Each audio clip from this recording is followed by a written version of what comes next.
Man, what a week for AI. It was a total whirlwind. On one hand, you had these billionaire feuds and major industry shakeups.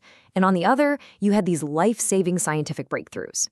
It was this incredible mix of chaos and cures, and it's all being driven by the very same technology. Okay, so here's the game plan for this explainer. We're going to start with all the high-stakes drama. You know, the tech giants clashing, the messy product launches, all the power plays. Then we'll see how that's creating waves in other industries before we wrap up with some genuinely amazing news in science and health. All right, first up, the clash of the titans. This past week was all about public spats, big strategic moves, and just an all-out sprint for the top spot among the biggest names in tech. So, what does happen when a huge, world-changing AI launch just goes wrong? Well, OpenAI found out the hard way this week. They rolled out their super-hyped GPT-5, and, well, let's just say it didn't exactly get a warm welcome from everyone. I mean, the whole launch was just a mess. You had technical glitches, this viral megachart screw-up during their live stream, and a feature that was supposed to be smart but just made the model look dumber. But the wildest part? The backlash wasn't just about bugs.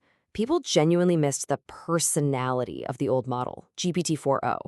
It got so loud that OpenAI had to promise to bring it back.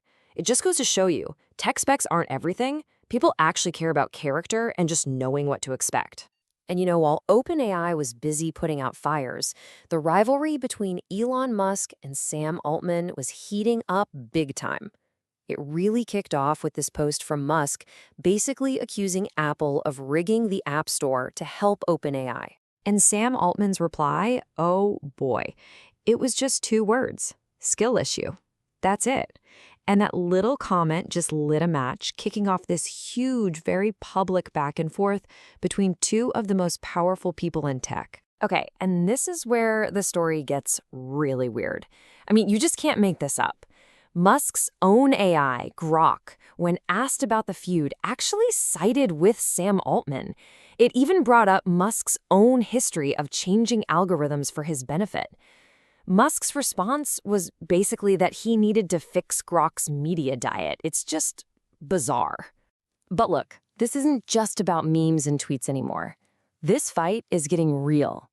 OpenAI is now reportedly putting its money behind an $850 million startup called Merge Labs, which is a direct competitor to Elon Musk's Neuralink. And get this, Sam Altman is going to be a co-founder. So yeah, the rivalry has officially moved from social media to brain-computer interfaces. So while Musk and Altman are going at it, what's Apple doing? They're quietly plotting this huge AI comeback. Word is they're working on AI home robots, a new smart display, and they're totally rebuilding Siri, apparently with a new personality named Bubbles. They're even kicking the tires on Anthropic's Claude, probably as a backup plan. You know, this whole battle isn't just about who has the best tech.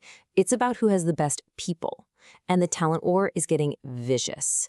Microsoft is now going on the attack, reportedly throwing multi-million-dollar offers at Meta's top AI people, with approvals happening in like 24 hours. And with all the talk about culture problems at Meta's AI unit, some of those folks might be very tempted to jump ship. And it's not just software. The hardware race is heating up too. HTC is now jumping into the ring to challenge Meta's popular Ray-Ban smart glasses. Their new Vive Eagle glasses let you pick your AI assistant, they do real-time translation, and they focus on privacy by keeping your data on the device. They are a bit pricier, though.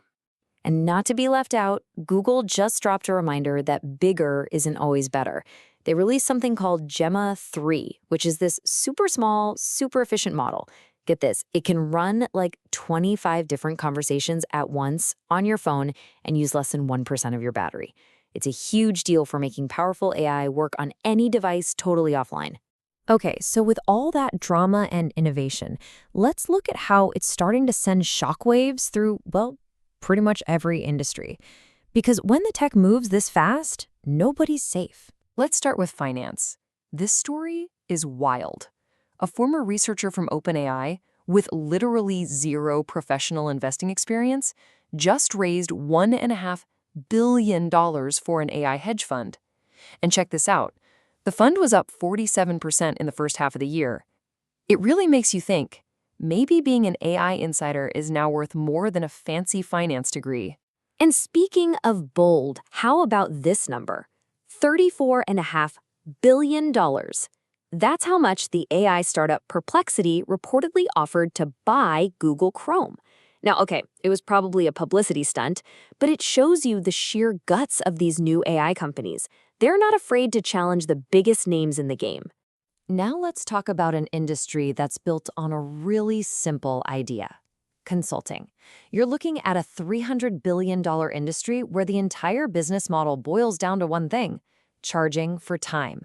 The billable hour. So that brings up a huge, kind of scary question for them. What happens when AI can do a week's worth of work in just a few minutes? What happens to that billable hour then? Big firms like McKinsey are already feeling it, cutting staff and scrambling to build their own AI tools to figure out a new way forward before their old model becomes worthless. And it's not just business models getting disrupted, it's about raw human skill. At the biggest programming competition for high schoolers in the world, an OpenAI model just won a gold-level score. It came in 6th place overall against the absolute best human students. Just a year ago, that same kind of model was in the 49th percentile. Now, 98th. A 2x leap in reasoning in a single year. The clock is definitely ticking on human dominance in these fields. All right, but let's shift gears, because away from all the drama and disruption, the same exact tech is doing some truly incredible things for humanity. This is where the chaos starts to look more like cures. First up, let's head to space, of all places.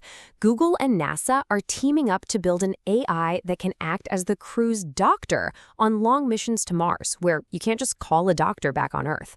It's already hitting 88% accuracy in diagnosing injuries, and you can just imagine how this could totally change healthcare in remote places right here on our planet, too.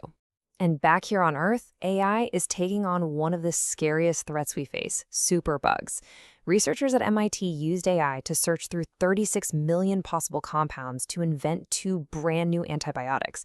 These things kill nasty bacteria like MRSA in ways we've never even seen before.